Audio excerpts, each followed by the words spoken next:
Welcome to TV20 News. I'm Dan Monroe. Coming up on today's news, TV20 reporter Ciarra Nelson talks with Ward 5 Councilman Richard Starr about gun violence. Then special news correspondent and Ward 7 Councilwoman Stephanie Howse-Jones sits down with Mike West at the Cuyahoga County Board of Elections to talk about some changes in the next election. And later, Cavaliers star Darius Garland pays a visit to some CMSD student athletes. But first, TV20 is proud to be airing Cleveland Mayor Justin Bibb's 2025 State of the City address. Tune in live at 12 noon on Wednesday, April 23rd, right here on TV20 to watch the mayor's address. In his speech, Mayor Bibb will address public safety, housing investments, the Southeast Side Initiative, and 311. You can also watch it live on our TV20 Cleveland YouTube page. As always, please hit that subscribe button. Now, if you can't watch Mayor Bibb's State of the City address live, you can still watch it anytime you like on our YouTube page after it initially airs. And now, TV20 reporter Ciarra Nelson sits down with Ward 5 Councilman Richard Starr to have an all-important discussion about gun violence. In Cleveland, gun violence is a significant problem, with statistics showing higher homicide rates and more emergency department visits for gunshot wounds compared to the national average. While some reports indicate a decrease in homicides in 2024 compared to 2023, gun violence continues to be a persistent issue affecting the city, according to reports. However, city officials are working to change that. One of the things that is very important for us to understand is data can sometimes be skewed, but we got to also live in reality. I was born and raised in a central neighborhood in Ward 5, and I've experienced losing a lot of loved ones and friends to gun violence. Councilman Starr says this is a big problem that requires big change. You have to look at the real issues that are underlying and causing this gun violence to spike up. Within that 953 number, 825 African Americans have been killed over the last 6 years. So that is almost an 86, 87% ratio of gun violence victims. So yes, we need to declare gun violence as a public health crisis in the city of Cleveland. And yes, we need to be proactive with our approach to try to end gun violence. This cannot be just one organization doing it on their own. We need to come together and come up and say enough is enough. Gun violence needs to end in our city. Starr has garnered the support from community leaders who are literally on the front line. The role of Cleveland Peacemakers is to work in community. The type of work is called community violence intervention. And what that means is that we work with communities, we work with systems to reduce the barriers that will cause someone to be at the highest risk of shooting or being shot. Watkins works with families and victims of gun violence. And some of that work is inside level 1 trauma centers like Metro Health System and University Hospital, as well as both juvenile justice and Cuyahoga County courts.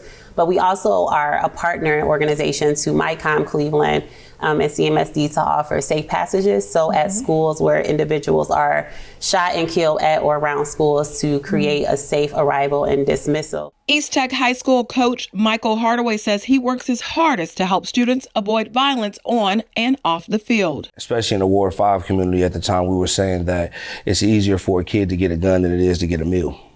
And that's a problem.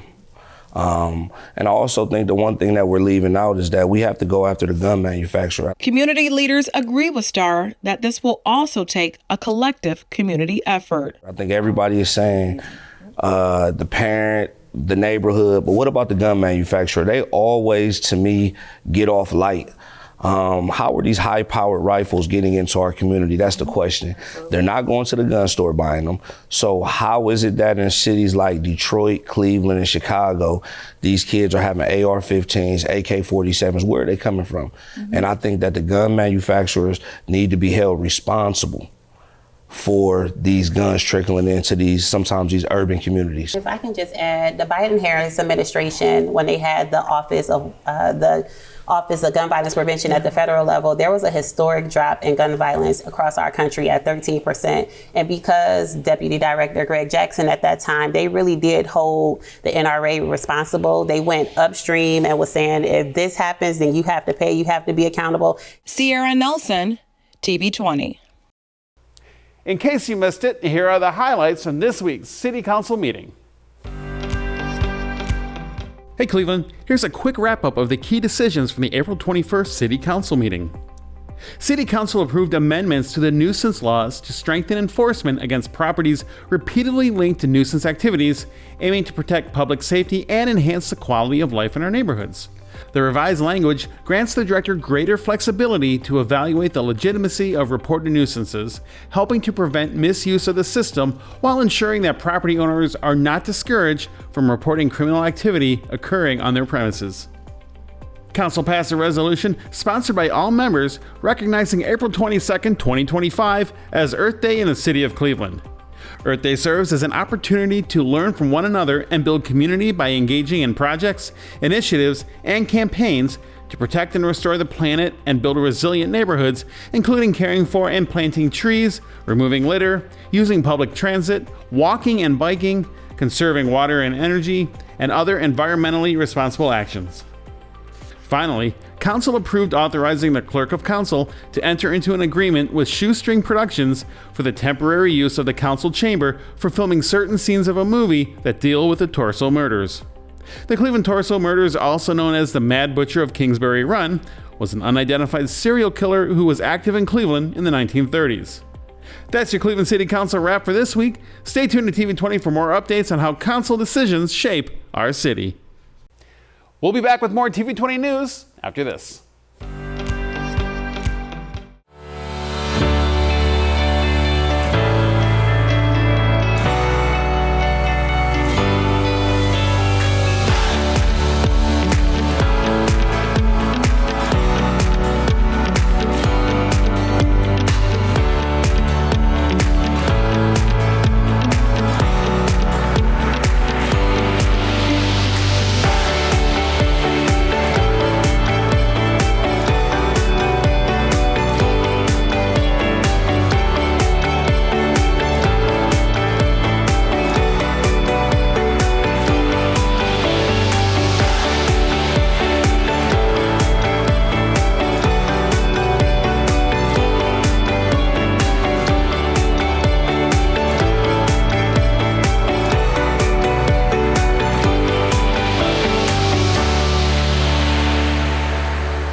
Hello, my name is John Mahoney. I am the manager of the City of Cleveland Office of Consumer Affairs.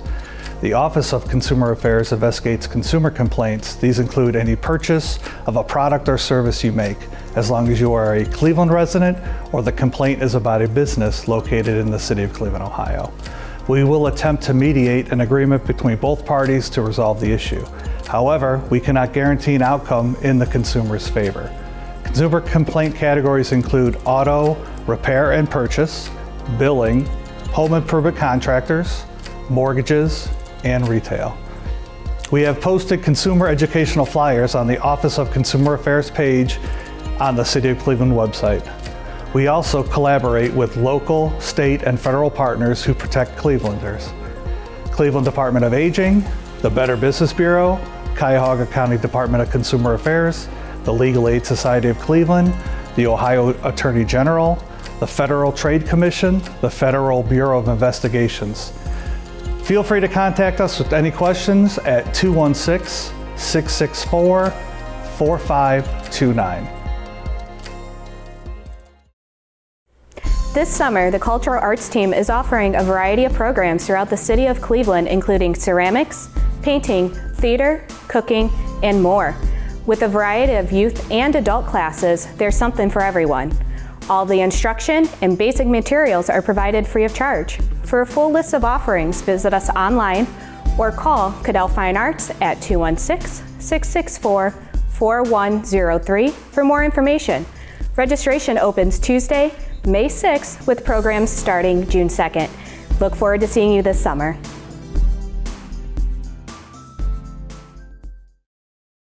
Welcome back to TV20 News. I'm Dan Monroe. Ward 7 Councilwoman Stephanie Howse-Jones recently spoke with Mike West of the Cuyahoga County Board of Elections to talk about some changes in the next election. Greetings, beautiful people. Councilwoman Stephanie Howse here, Councilwoman of Cleveland's Ward 7. But if you haven't heard the news, Ward 7 will be turning into Ward 8. And why? We're here at the Board of Elections. I got a special guest here today so that we could just talk about, well, why is Cleveland transitioning from 17 wards to 15 wards? And we just want to have a little conversation to inform Clevelanders about what has happened, how it relates to our everyday life, and also, because we're in the election season, how it votes of how we're showing up at the polls. So who do we have here today? I'm Mike West, the manager of the Community Outreach Department for the Cuyahoga County Board of Elections. So now, I feel like we have to do just voter 101. We hear these things about precincts, polling locations. Can you share with us, what is the difference, just a basic difference between a precinct and a polling location, and how are they connected? Okay. I'm going to start with political boundaries because from the state itself as a giant voting jurisdiction for U.S. Senator, governor, the high state offices, and so on, that's the whole state. Now, what you got to do is divide the rest of the territory, and this is where it turns into spaghetti, because you have to have your U.S. congressional district boundaries, then you got to have your county boundaries, and the county councils in there, and then, you have to have your municipal boundaries, you have to have your state senate boundaries, your state house boundaries, and on and on and on. But just so everybody keeps it simple in their minds, drawing lines on a map that are political boundaries is just the way we divide up the territory so we can find people to represent us. So if you're running for state house, you don't have a ward, you've got a district that's made up of other cities. But when it comes down to Cleveland, it's divided up into wards. And within those wards, we have to break it down into smaller pieces, which are the precincts. Okay. And the precincts can't exceed about 400 or 1,400 people. Okay. So therefore, when we look at the map, if it was a perfect rectangle, we could just do a grid, but it's not. It's reality. And so we have to make all the puzzle pieces fit. And consequently, the wards have new numbers and the precincts have new labels. Okay. So think of a precinct as your neighborhood. Okay. That's the neighborhood you live in. And your precinct will be assigned a polling location. Okay. And that's where you go to vote. So the precinct is your territory, your neighborhood. Your polling location, voting location is where you go to vote. So in the new Ward 8, we've kind of eliminated the Fraternal of Order Police polling location. Now everybody is at the Asian Town Plaza. How do those things come to be? Well, I want people to know that if it were up to the Board of Elections, we would establish all of our, 275 voting locations throughout the county, and we would never, ever, ever change them. Okay? But reality is not like that. The example you just gave, the Fraternal Order of Police said, you got to go. No more polling location because we're selling the property. And so right away, our people have to go, shoot. What can we use that's close to there? Is there a school? Is there a library? Is there a church? And we try to find a good match. And we found one that's acceptable. So people need to know, most of the time there's a change. It can be anything from the basement got flooded, the AC doesn't work, this or that. So that can make us go out, or they simply don't want us there anymore. Every voting location is set up to serve X amount of precincts. Okay. And we have those ballots there. Everything we need for you to vote in your neighborhood, in your precinct, in your little territory. If you try to go somewhere else, they're not even going to have your ballot. Okay. So they're going to say, no, we'll give you directions, we'll send it to your phone, we'll print it out, anything we need to do to help you get where you need to go to vote.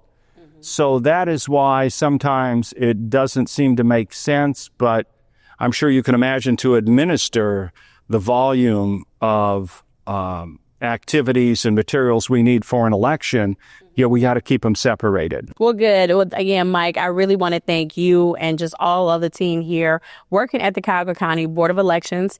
I'd been getting calls and I just thought, let's talk to the experts to really inform people on what's happening, how it impacts.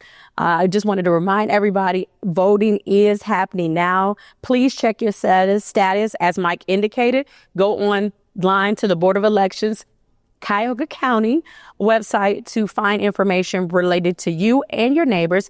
And again, if you're someone is that you might have someone that's not comfortable with online, make sure, I always have remembered the Board of Elections number is 216-443-VOTE, VOTE. That's one thing I just remember through and through and through. So again, Mike, thank you so much. And people remember Election Day is coming up Tuesday, May 6th. Go vote. Cleveland Municipal Housing Court Judge Moná Scott is back with more of what you should know as a tenant in a house or apartment. Hello, I'm Judge W. Moná Scott. I am the administrative judge of Cleveland Municipal Court Housing Division, also known as Cleveland Housing Court. Today I'm going to talk about the eviction process, also known as the first cause hearing. In order for a landlord to file something before the court, it must be filed as a complaint, and it must go through the Cleveland Municipal Court Clerk of Courts. Once that complaint is filed, it must have the required attached documents in order to move forward for a hearing. Those documents include proof of ownership by the property owner or the LLC, proof of good standing, meaning that that LLC or entity has registered with the Secretary of State of Ohio. And then also there must be a certificate approving rental occupancy, also known as a CIRO. So in order to get the CIRO, the property owner must now go to the Department of Building and Housing, provide proof that they are the owner of the property, also provide proof of alleged safe certification that has been done on the rental property, but they must first register it as a rental property. You must have proof that the property taxes are paid in full, or you're on a certified tax payment plan with the Treasurer's Office. And then you must also have no open violations on the properties and also no open permits. Any property that is coming before the court to get the certificate approving rental occupancy, if it is 4 units or more, the City of Cleveland Department of Building and Housing now require you to have an HVAC certification. So they want to make sure that the heat, and if you do have central air, the central air is working to meet the needs of each unit in that building. Once you have those, you attach them to the complaint, and it is placed on the docket for a hearing within 7 days to 14 days of you filing that complaint. And once that complaint is filed, you must have properly served a 3-day notice to the tenant. Summons are sent out with those dates for the next hearing, and it is the first cause hearing. And I must say to the tenants, if you receive a summons for eviction hearings, I always ask that you please attend so that your voice is heard about any concerns as it relates to the property that they're looking to evict you from. We've made it very convenient for you to attend these hearings. A couple of them all of these first cause hearings are virtual. We have 4 kiosks. So in your summons, you should get a notice like this listing the 4 kiosks. If your hearing is set for 9:30, you can still go to the library and they will allow you to come in early and set you up in a kiosk, a Zoom kiosk that is a satellite office that is ran by our courts. Those locations, those 4 Cleveland Public Library branches, is the Carnegie West branch, the Huff Campus branch, Mount Pleasant branch, and the South Campus branch on Scranton Road. If you have any trouble locating a kiosk or getting to those kiosks, feel free to come down to the Justice Center, 3rd floor, where you will be placed in a kiosk room there. And if there's an overflow, they will bring you up to the 13th floor and you'll be placed in a Zoom kiosk in the jury room. That hearing should last no more than 30-45 minutes, and 2 things will happen. A writ of restitution will happen, which is the landowner or the property owner has a right to get the property back, but in order to proceed with the actual eviction, they must now go through and obtain a writ of execution. The process for that is they must go and pay for the writ of execution. Then they must take that writ of execution down to the Housing Court Bailiff's Department and schedule a physical move-out date. They must also select a certified mover to assist them with this eviction process, and they can only schedule dates where the availability of my housing bailiffs are available. Once that happens, they have 10 days to execute that eviction. And in those 10 days, they must return that writ of execution to the clerk's office to show that it has been executed according to the Ohio Revised Code. I hope this has given you some kind of idea of the process of filing a complaint and the burden of the landlord or property owner must provide to the court in order to proceed to the hearing, and then also for the tenants to attend that hearing. I say to the tenants that you have a right to counsel and you must qualify for those services. So there is also information for you to contact the Legal Aid Society of Cleveland to see if you qualify. The basic qualification is that you must be a single parent, male or female, with at least one child and meeting the federal poverty guidelines. If that is the case, you will have counsel representing you throughout the first cause eviction hearing and watching out for your interests. Thank you, and I hope that has assisted you in understanding the eviction process in Cleveland Housing Court. There's more TV20 news still to come, so stay tuned. On our next episode of Conversations with Cal, host Cornell Calhoun III sits down with Ward 7 Councilwoman Stephanie Howse-Jones to talk about her life and political career, as well as her family. Watch this special episode of Conversations with Cal right here on TV20 Cleveland, or anytime you like on our TV20 Cleveland YouTube page. Cleveland, it's time to make a difference. Ready, set, recycle. Did you know 78,000 households have already joined the movement? Together last year, we diverted over 3,300 tons of waste from landfills, keeping our city cleaner and greener. But we're not stopping there. We're expanding recycling efforts across city facilities to lead by example, because when we recycle right, we make a bigger impact. By opting in to Cleveland's subscription-based recycling program, you help reduce waste, lower contamination, and build a sustainable future for our community. Right now, our contamination rate is 14%. Let's do better.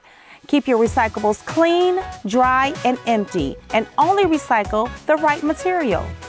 More households, more impact. A green city on a blue lake.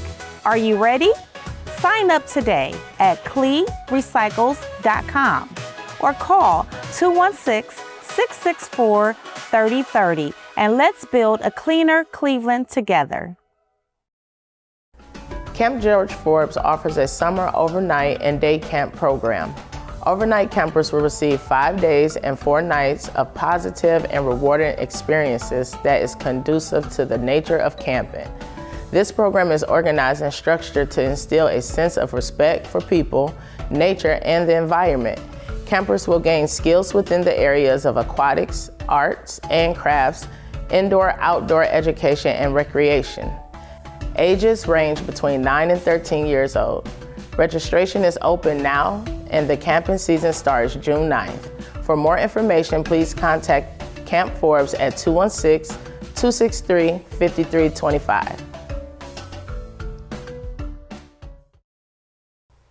Welcome back to TV20 News. I'm Dan Monroe.